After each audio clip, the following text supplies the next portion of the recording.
Hello and welcome to the International Luxury Hotel Association webinar session. Today we're going to touch a point that is really important to all, and we're going to do it as often as we can, maybe twice a year. That's the objective. All the green issues, sustainability, and today we have some amazing panelists that will discuss this issue. And Carlos is going to take care of the whole panel leadership. So without further ado, Carlos, please go ahead and take the lead, and thank you for leading this panel. Thank you so much, Alexandre. Very pleased to be here and joining you and the association on this panel on sustainability, particularly on green initiatives and more. My name is Carlos Martin-Rios. I'm Associate Professor of Management at EHL Hospitality Business School. And I will have the pleasure of moderating this panel. So I would just, with any further delay, to let everybody to introduce themselves. Started by Mr. Allcock, sorry. No problem. So thank you, guys. Yes, my name is Oliver, and I'm a commercial manager at ClimatePartner. We are a sustainability consultancy and software provider. So within the sustainability space, we provide end-to-end solutions in environmental action, especially around emissions. So we help companies to build a strategy and take climate action. So first and foremost, we have our software for calculating carbon footprints. These calculations can take many forms, whether they're from business operations to products and bespoke services such as luxury hotels. Once we've calculated, we provide consultancy services to reduce those emissions, offset any residual emissions, and then last but very importantly, we help with the communication, allowing you to engage stakeholders, suppliers, and guests, so that hopefully we all learn something and change our behaviors for the better. Thank you. Ms. Noémie Tan. Yes, hi, thanks for having me. I'm Noémie. I'm Director of Strategy and Sustainability at EHL, which means basically that I'm in charge of designing and implementing the sustainability strategy for EHL Group for our three campuses, Lausanne, Pasig, and Singapore. And I actually originally came from the world of humanities. I studied humanities, literature and philosophy. And when I became passionate about sustainability, I got an MBA from Geneva with specialization in CSR. So I really entered the world of sustainability via project management, and little by little got into sustainability. Thank you. Mr. Franck, Droin, please. Yes, so I'm the hotel manager at the Mandarin Oriental at the Chao Phraya River in Bangkok. And I'd like to share what we've done in terms of operation to shift and change the operation to become a sustainable or more sustainable hotel, and sharing as well some point of view. We work as well with all the champions and different hotels of Mandarin Oriental in order to see progress in our roadmap and what we've achieved so far with the group. So it's a very much of an operational kind of angle of how to get a vision to action. Thank you so much. And last but not least, Ms. Ibrahim. Hello, everyone. I'm Mufi. I'm the Chief Executive of the Energy and Environment Alliance, and we're a not-for-profit organization representing investors, global investors. We represent asset owners and asset managers in the hospitality industry, and we have a strategic partnership with BRIAM to set the global technical standards for every metric of ESG for the hospitality industry. Thank you so much. Thank you for all of you. This event is going to be, broken down into three main themes, and I will ask you questions about each of these three different aspects that have to do with sustainability and the luxury sector. So starting by the importance of embedding sustainability in the business model of luxury companies, I would want to ask first to Oliver. First question would be, what are companies doing to embed sustainability into the business model? It's a great question, and I think that there's a slight misconception that sustainability comes at the cost of business. Various reports have shown that demand is already there. I mean, Booking.com, for example, said that 80% of customers want sustainable options and are willing to pay for it. So the demand is there. We just need to embed sustainability into business operations. And I'd say from a macro perspective, there are two major action points. The first is around procurement and supply chain engagement.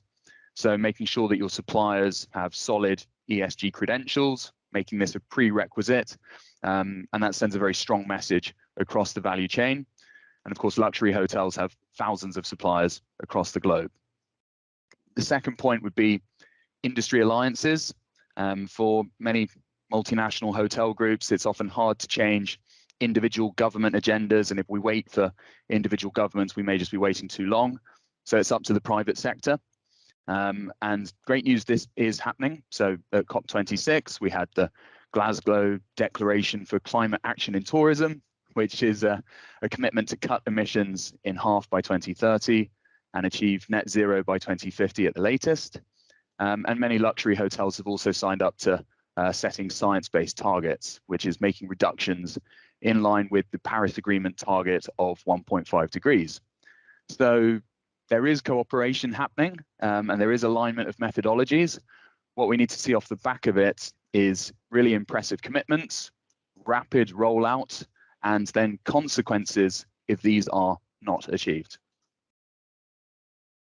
Thank you. I'm going to continue with Noémie. Why is it important to embed sustainability into the business model of any organization? What kind of competitive advantage can you bring? Well, if sustainability is already part of the concept, the vision, and the purpose of a company, then I really think it will seep into every activity. It will be understood by the staff. It will be communicated by the staff. You know, for example, a restaurant chef will really believe in selecting their produce, looking at seasonality, etc., because the purpose comes from the start, from the hotel concept. That will enable us to have processes that are designed with sustainability in mind, projects selected accordingly, and the most important, I think, is the integration of sustainability in the business that will be seen as an investment and not just a cost, a bit like Oliver said. So the most important is that communication around sustainability will be natural, will be authentic, seamless. And in a world where everybody is so wary of greenwashing, sincere communications is really a huge competitive advantage, in my opinion, both for sales and also for acquiring and retaining talent. We know that the younger generations want to work in a company that has a purpose, and that will really shine through. And finally, I really think that in the long term, being a sustainable luxury company will be a necessity just to survive in the business world. You know, after all, luxury is not exactly essential for human survival. So if we, you know, one day when we reach a time of stricter regulations and even maybe deprivations, I really think that sustainability embedded in a company's core will be kind of a saving grace. Yes, absolutely. Thank you so much, Noémie. Franck, I have a question for you. And based on your experience and your view, will non-compliance affect probably capital flow or not? And to what extent are governments helping out in this situation? I think there are things that I will take from what was said just before from academic and consultant, where we are in the luxury business, but you know, we are in the luxury business of service. So it's a little bit different than in the consumer market, where we'll be producing cars, watches, jewelry. We're there to an interaction between human beings.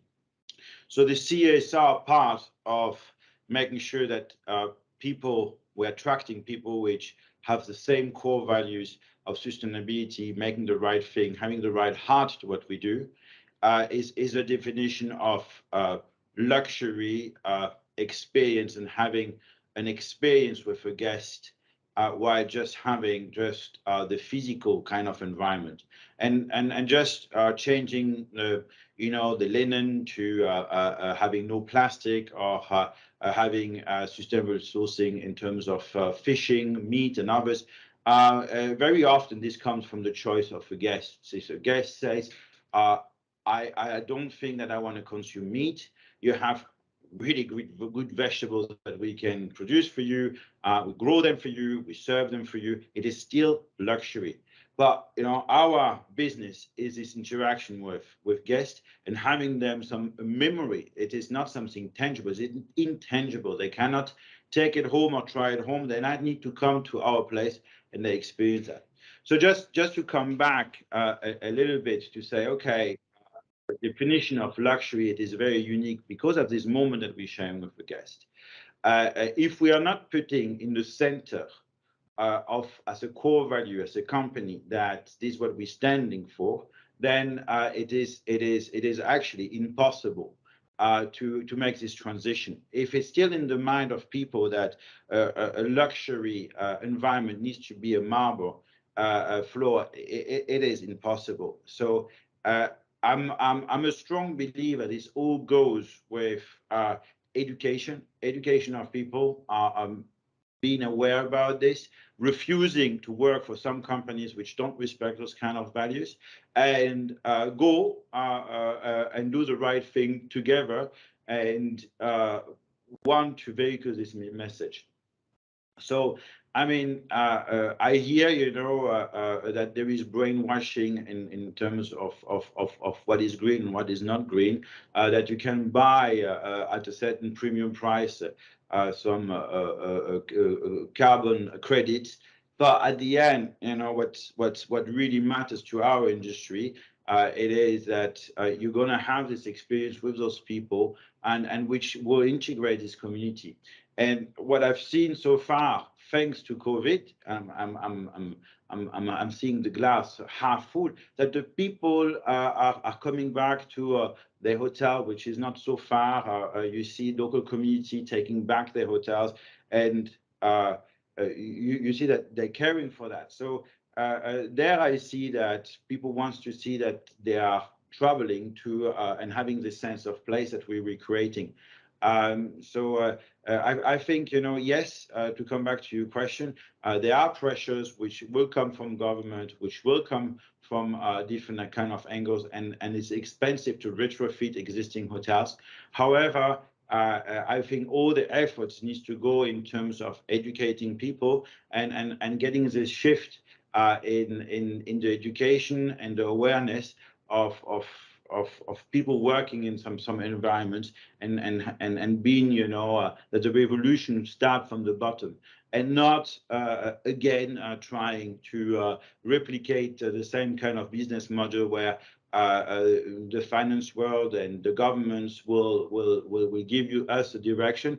We want to see something else, I think, and it's working very well because people are reacting to all this. The moment you give them a bit of training, you see that they're encouraged to do the right thing, and they follow it. So that's a little bit my message or my reply to your question. Thank you so much. I want to wrap up this first set of questions asking, Ufi, given your big experience on sustainability in the industry, why should any business invest in sustainability in your view? Well, I think my view might slightly diverge from my fellow panelists in that, my view is that sustainability is no longer voluntary for any business in our industry. It is actually fast becoming mandatory.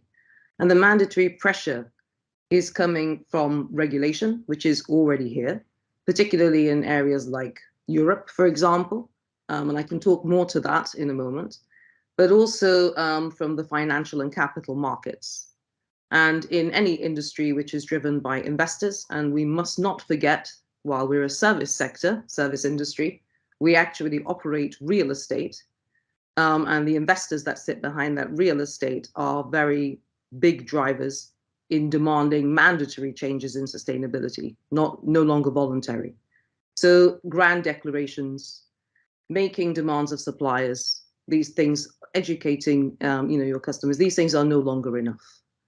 I think that the governments have been very mindful that the term greenwashing was actually coined in a hotel bathroom, which is, very unfortunate for our industry. And it really does speak to the fact that our industry is definitely a laggard in this area.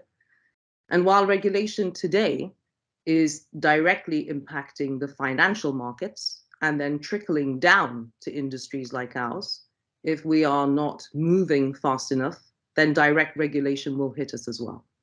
So currently what's driving change in our industry is the impact of regulation on the financial markets, which means the availability to debt capital, the availability to capital from institutional investors, the availability to capital for private equity, for example, which is fundamental to the viability of any business, is all being driven by things like the European Green Deal, by the European Sustainable Finance Framework, by sustainable financial disclosure requirements of the European Union, or the TCFD in the United Kingdom, for example.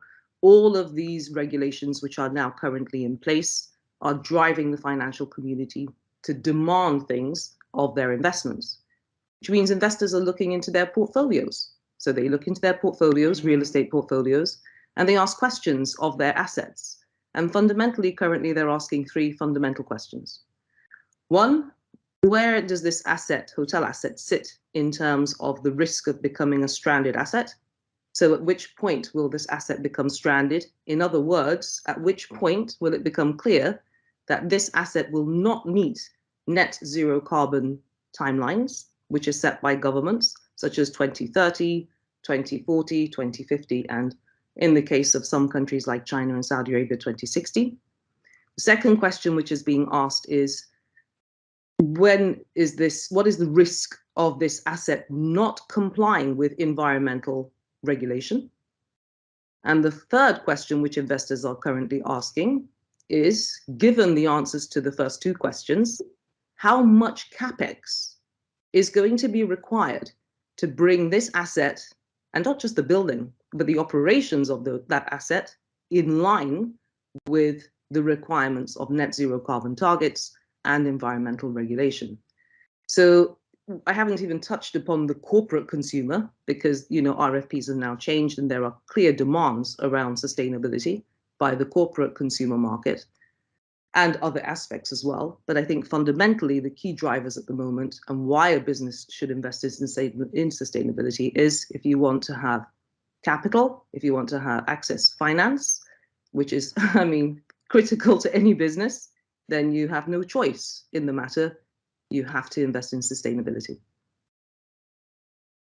Thank you. I think it's a fantastic overview of the complexity of the topic, particularly at the business level. So let me kind of move it one level down into a more practical, in the sense of how currently luxury companies are implementing different actions. So I will ask first, Noémie, what examples of sustainable actions in the luxury industry can you share with us? Yes, well, I wanted to share an example that's not necessarily in the hotel industry, because I didn't want to, choose one particular chain over another, or hotel over another. I have an example of really well implemented, embedded sustainability in a watch company. And full disclosure, the watch, it's a startup. The company is called ID Watches, and the creator, Nicolas Freudiger, is an EHL alumnus. So their goal was to really have a circular product, a real circular product. And so they started from design. The design of the watch is meant to be modular, evolutive, to make it easy to repair and replace, with the idea that you'll have longevity. They also decided to source, of course, recycled materials. That's a big question in the jewelry industry. They have recycled stainless steel cases. They have automated movements that are refurbished. And they invented this new strap for the watch, which is entirely biodegradable. So as you know, watch straps are usually in fairly controversial materials, either leather or plastic. And so here it's made of green waste, and it's hence also vegan. The company considered end of life because they're encouraging the customers to return the watch straps to the company so that they can recycle it into biogas. And then the production is local, the packaging is home compostable, and all of it has been thought through. I'm sure they still have progress to make, but for me, this is a real example of sustainability that's completely thought through from the start of the business model and the purpose of the company. It touches on all of the areas that we need to work on, right? The sourcing of materials, the location for hotels. Location also means where to put the hotel and how does it insert in the community. Then you also have to add the look at the CO2 emissions that you have, and you've basically covered your value chain. Fantastic. We see there are some very interesting innovations and examples of companies in an array of sectors, trying to move forward in the field of sustainability. But Franck, I have a question for you. Based on what you also kind of were saying before, who should be paying for changes? Is it owners who are motivated by fears of stranded assets, or should it be guests? What is your answer to this question, please? It is a simple answer. There is a supply demand. Who pays this side?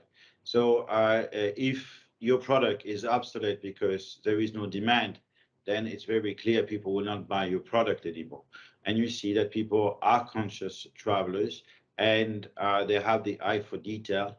And there are some things which are not acceptable anymore and which were accepted in the past.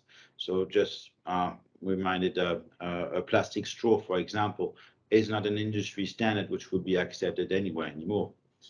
Now, the retrofitting of existing hotels, which will come at a very high cost, which were just mentioned before, will need to be at a level of investors to retrofit those hotels to reach the carbon emission that requires to be zero.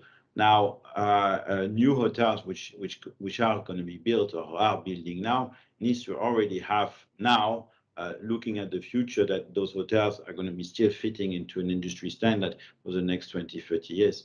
So to your answer, the big cost remains still at the people which are running this business. The life cycle of the business as we know it right now is coming to an end. And it will come to a very high cost.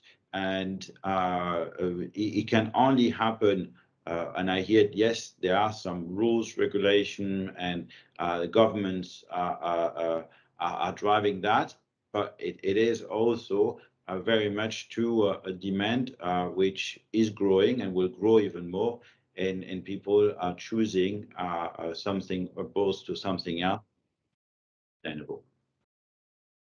Yes. Fantastic. And I think this links very well with the next question I have for Ufi, because it's always this, we wonder, how will the business achieve a return of investment if the customer is currently not willing to pay any premium? What should we do then? It's a big challenge for the industry because evidence currently shows that you cannot recoup your investment directly via your income stream. So you can't pass the cost on to the consumer. That's what evidence is currently showing us. So that brings us back to the valuation of the assets. And the return on investment, investors are saying, okay, at which point am I going to get payback on my investment to do things like Franck said, to retrofit or refurbish my asset, or to bring in other changes around educating my team, etc. At which point do I get that return on investment and payback? And how much is my return on investment going to be? And the markets are beginning to react to this. So, valuations are changing.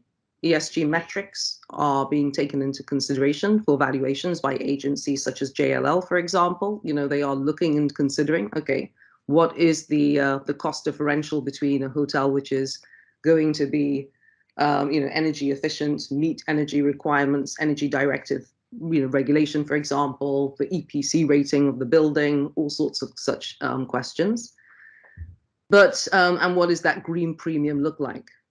And those questions are yet to be defined clearly. But what is currently being defined are the brown discounts on those assets. So what happens if the building is not going to be viable, is not going to be fit for purpose? What does that mean in terms of the value of the asset? That's much easier. It's much easier to deduct value than it is for the markets to decide, okay, what is the premium value that is going to be paid? So valuations are very key in terms of return on investment. And then there are other areas where the industry are currently facing big differentials in terms of value, which is the cost of debt capital, for example.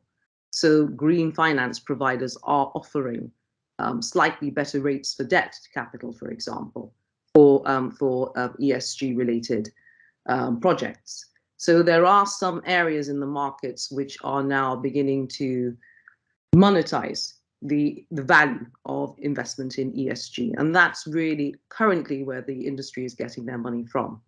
And the brown discounts you could apply to other areas as well. So while you can't pass the cost on to the customer, if you are a business, a hotel business operating with the corporate consumer market, for example, with business travel, you will stand to lose business. You will stand to lose a lot of business on your books if you cannot comply and meet sustainability requirements of those companies who are demanding those RFPs. So your big corporate travel customers are now beginning to be very demanding. So while you can't necessarily apply a green premium to the cost to those corporate travelers, if you don't comply, you will stand to lose the business. So the way in which the value proposition is being calculated is also evolving in line with the evolution of, sustainable regulation and sustainable pressure coming from the capital and consumer markets. Absolutely. Thank you so much. Oliver, I have a final question for you. Can you help us here a little bit? In your view, what steps need to be taken to facilitate this type of green initiatives? Thank you. And yeah, I really agree actually with a lot of what the panelists have said there. Ufi talking about how business is going to be lost if you do not have a robust sustainability strategy and implement green initiatives across your supply chain. But I think there's a lot to cover here. Travel and tourism makes up 10% of global GDP and 1 in 10 jobs. So it is a massive contributor to global emissions. And the luxury sector is clearly a significant part of that. In terms of the steps that can be taken, I spoke earlier about seeking some industry alignment on methodologies and what a pragmatic approach looks like. From our perspective, step 2 is to measure, is to set a baseline measurement based on consumption data from which you can track your reductions and plot your progress. These measurements must be robust. They must be an analysis across all ESG metrics, so including your buildings, your services, your events, your suppliers, the whole lot. We've also touched in today's conversation about people often associate sustainability in hotels to single-use plastics and toiletries and washing towels and buffets. This is of course all part of it, but most issues are typically invisible to the customer. They're related to the building, the water, the waste, the insulation, the cooling.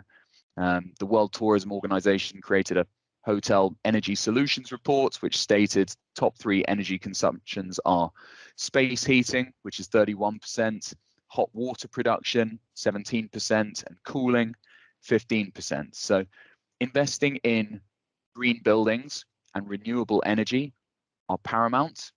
I heard a talk from a senior director at Schneider Electric recently who said an extra 5% investment in new builds can make those buildings use 1/10 as much energy. So there are solutions out there. They come at a premium, but you need to measure, identify the hotspots, and roll out initiatives so we can tackle them accordingly. Absolutely, I agree with you, Oliver, Thomas.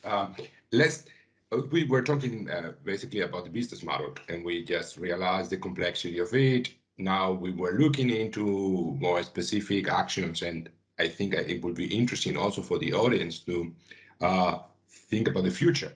So I will start by asking Franck, okay, how for the future of the luxury sector from this sustainability point of view, will, for example, ESG compliance become the new luxury? I think what matters for business is access to market.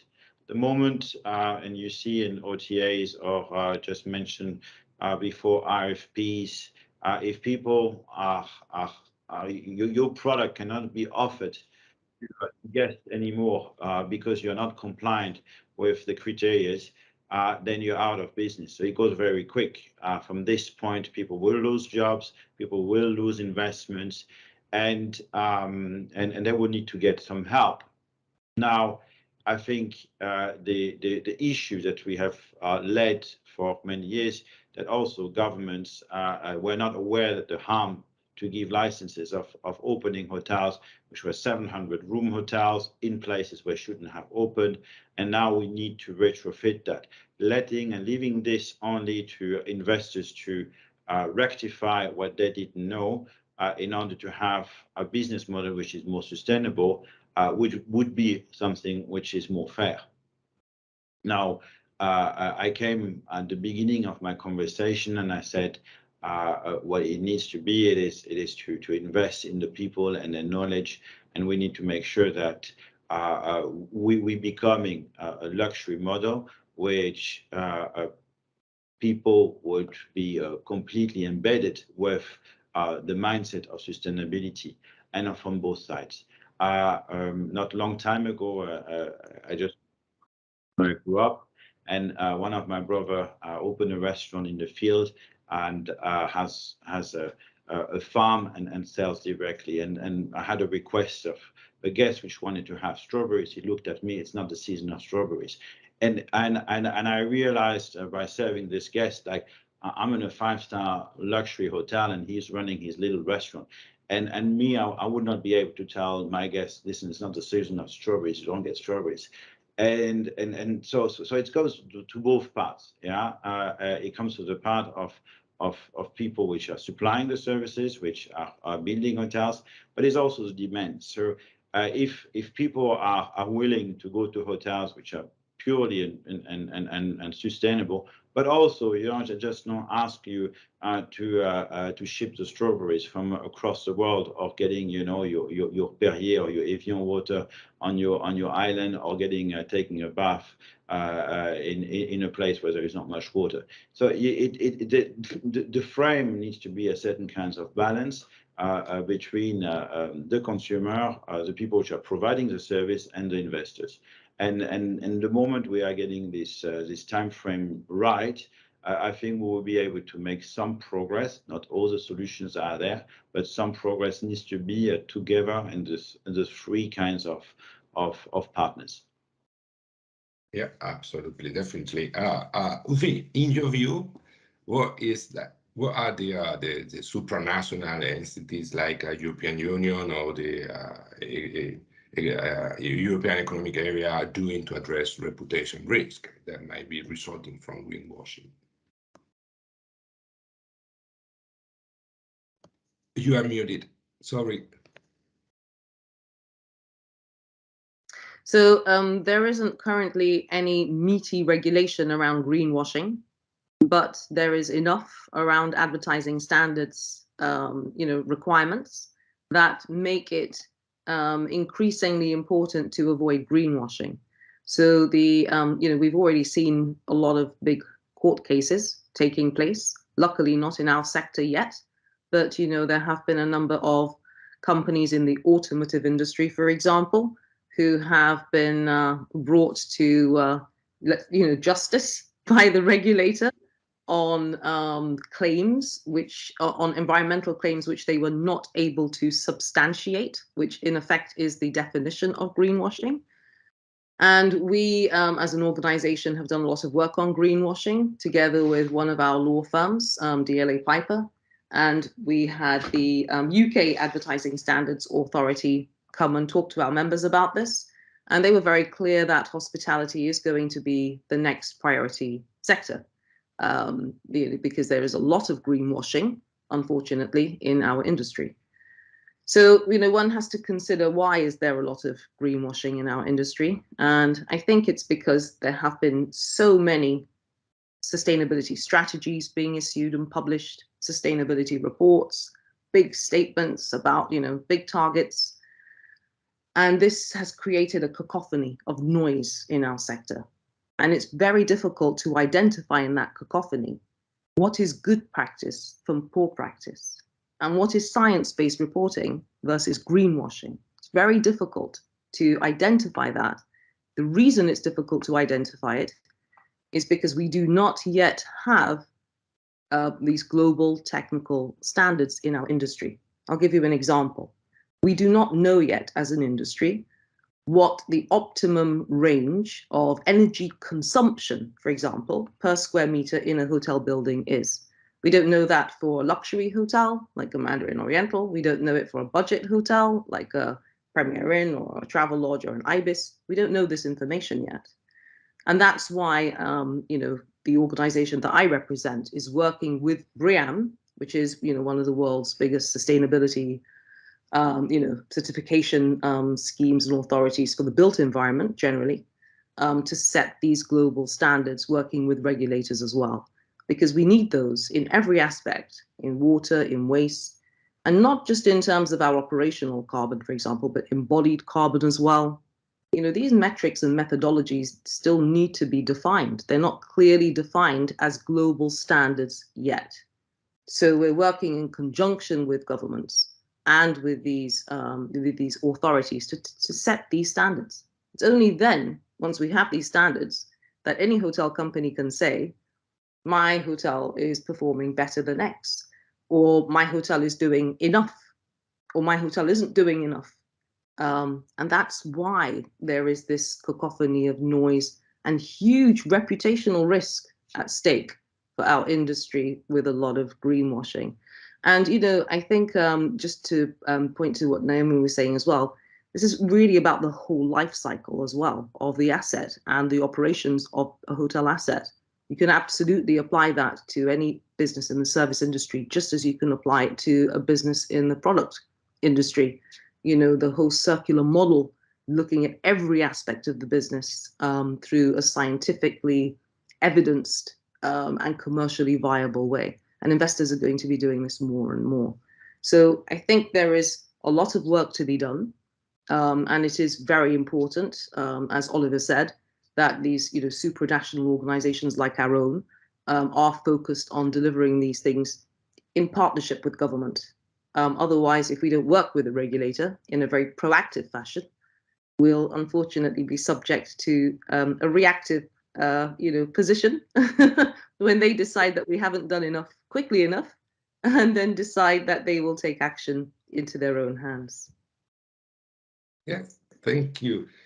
Moving a little bit into the business level, right, the company level, Oliver, what are the potential benefits of a market leading strategy, particularly thinking about the future, right?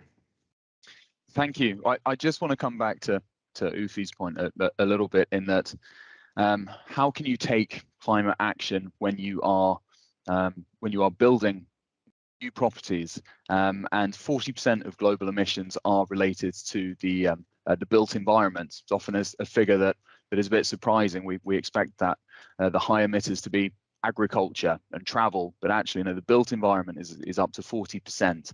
And if we talk about luxury, the definition of luxury is it is a nice to have. It is a non-essential service. So I'm not saying that it shouldn't be there, but I'm saying that if we are going to build new hotels, what's the most responsible approach you can take to that process? You can offset the embedded carbon in the construction and even the deconstruction in the future of those buildings. And that is a way to be truly holistic around taking responsibility.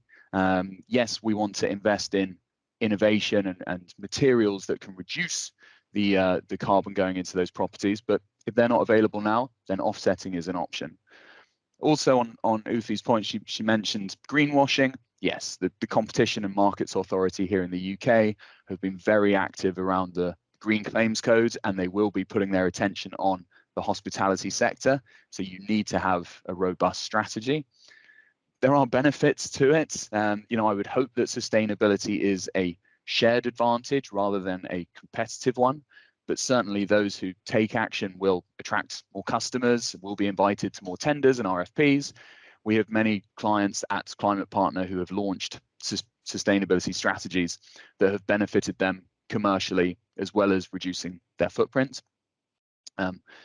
We can consider the implications of not having a robust strategy in its very simplest form, in that there is a climate crisis, and that many of these hotels are based in places that are at risk. You know, we have island nations disappearing. We have Miami, Tokyo, New York, Shanghai, all at risk of flooding. We have LA, Greece, Australia suffering crazy wildfires, and these issues will only increase if we don't reverse global warming. So that should be motivation enough. But secondary, we've mentioned finance. You know, banks are in many cases now offering preferential finance to those with robust ESG strategies, and investors are behaving in a similar way. And then, of course, there's reputational damage. So as mentioned, consumers are paying more and more attention to the subject, but also so are the radicals. Just this year, we've had Extinction Rebellion in high-end London hotels and private airports. So it's a busy space, and you need to have a robust strategy. And yeah, it is really a case of evolve or pay the consequences. Thank you. I want to finish with asking Noémie, what kind of elements you think will be essential in sustainable luxury in the coming years? Well, first of all, I really agree with Ufi and Oliver in saying that sustainability will be key to the survival of any luxury companies. It's not really a choice anymore. Maybe not exactly in the short term, maybe not even the midterm. I don't know how long these things will evolve, but in the long term, regulations will become more stringent. There will be more taxes for polluters. The general public will want not only quality guarantees, but sustainability guarantees when they give their business. So that's definitely a given. Now, I think I hear a lot of people really relying on new technologies. They think, okay, new technologies will save us. I think they will help. They'll help in some way. They will help reduce emissions along the value chain, but I don't think it will be enough. I think the solution will have to come from a different, combination of efforts, from working with technology, but with the governments, partnerships, sharing best practices, not being so competitive about your sustainability solutions, etc. I think one key will be the meticulousness of the efforts to clean up the value chains, because in a way, some people are already there. Some companies are not yet, but they will be soon. Basically, the low-hanging fruits are being picked quickly. And then the rest, sustainability is actually super messy. It's very difficult. If we had the solution, we would already have implemented right now. So it's really looking at every little aspect, all across, closing these loops, bringing this circularity, and rolling up your sleeves and really working hard. For the hotels, I also agree with Franck. There's a big push and pull between whose responsibility it is. I think hotels who come with the courage, if it goes in their strategy, in their storyline, to say, no, we don't have strawberries in winter, might in the long game come out on top. And yeah, I think there's just so many different aspects that have to come into place. And as I said, we don't have that much time. One more thing about greenwashing, I think if we start really having standards, like Ufi was saying, and defining greenwashing, it will actually help the cause. Because right now, the companies are so scared of being accused of greenwashing that they are almost scared to do anything. And as Franck said, sometimes the biggest impact is not what's visible. So we have this case at EHL. Our students are usually very mad if we still have, to-go cups at the bar. But if you look at our carbon footprint, the impact is almost nothing. And the work that we've done in the previous year had a much bigger impact on reducing our emissions. And so this is a really big conundrum for especially the hospitality industry, because they're like, okay, but what should I do? Wherever I move, I'm going to be accused of something by someone. Yes, absolutely. Thank you so much, Noémie, for the final your answer in the end. And at this point, I think we cover almost all the bases. So I would just ask each and every one of you to have your concluding remark. Maybe say this just 1 minute, right? Message that you want to give to our audience. I will start by Ufi. What are your final thoughts here? My final thoughts are just to recap what I've said. So, this is not voluntary, it's mandatory. This is driven by incoming regulation, and it's driven by the capital markets and increasingly by the consumer markets. So whatever is done, it's got to be scientifically robust and commercially viable. Otherwise, a business cannot adopt any sustainability strategy. And it must take into consideration a huge array of as I said, with BREEAM, for example, in the framework that we have, which we offer to all of our members, there are over 132 ESG metrics. And we've talked a lot about environmental. We haven't really touched upon social, but alongside greenwashing, there's also purpose washing, which is currently being developed and thought about by the EU and the UK and other governments as well. So a lot to take into consideration. But there are leaders emerging in our industry. So that's the positive side. Many of our members are really leading the way, getting out the tape measure and measuring their floor area, which, believe me, surprisingly, as it may be to some, there's a lot of companies in our business, even though they operate real estate, who don't actually know what their floor area is, which is fascinating. And in fact, we don't even have a standard yet for how that's measured, whether we include external spaces or not. So in some areas, we have a lot of work to do. And I think collaboration is definitely the way. And I invite, anyone in our industry to engage with us. Very happy to help in any way that we can. Thank you, Ufi. Oliver? Thank you. Yeah, I feel that hotels should set the example for the environments they're in, especially luxury hotels. If you are luxury, it extends to every part of your business, including how the buildings are constructed, the technologies they utilize, the services they offer, how you engage your supply chain and your customers. And you must be brave about how you roll out your sustainability strategy and be a thought leader. We do actually have a lot of the technologies required to counteract global warming. We just need to get the finance to it and promote more sustainable behaviors and practices. And as a significant contributor to global emissions, I feel the luxury hotel industry has a role to play in demonstrating some of these solutions. Thank you. Noémie? Yeah, so what we try to teach our students at EHL is not the technical aspects of sustainability, but sustainability as a mindset. And for too long, it has been viewed as something on top, something that's added, to regular business. It's costly, it's impeding, and basically it's kind of a pain.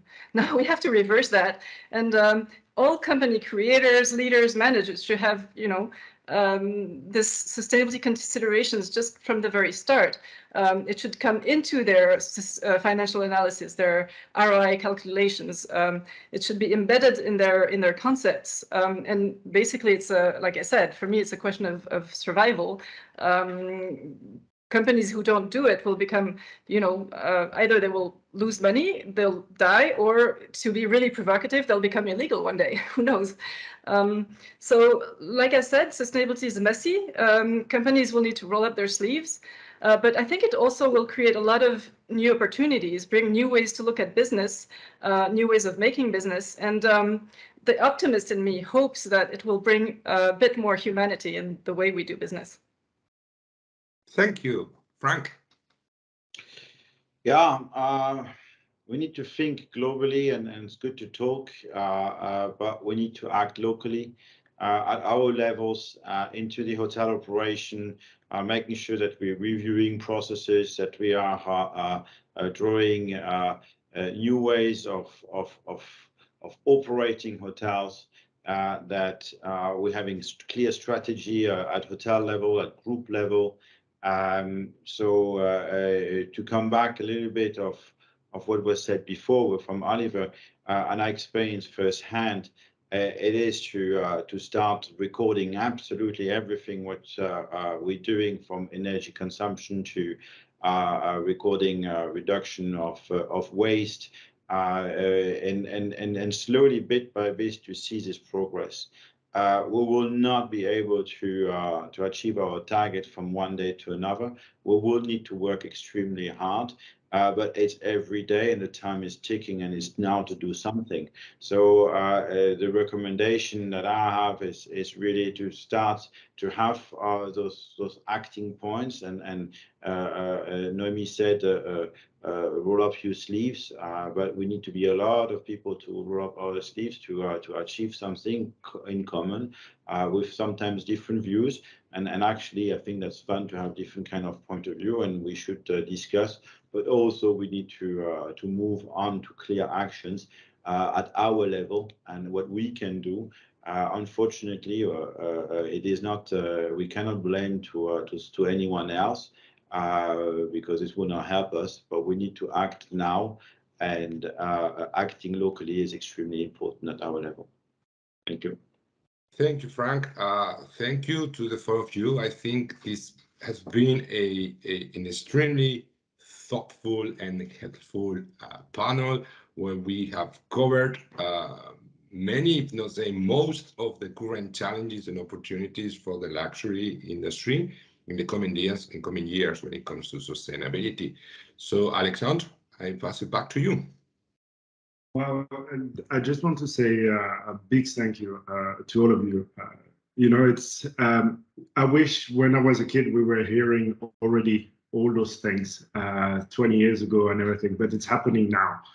It's not short term, it's now, it's happening. And it's great to hear about capital market and regulators obliging our industry to change. And, you know, maybe Europe is more aware of that.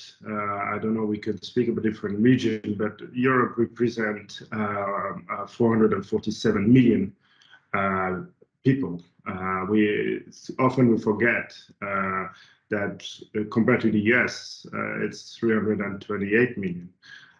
So our association, the reach that we have here is huge. And we need to talk about this issue more often, and that's what I said at the beginning. I think we need to do more panels on this issue because it's happening now.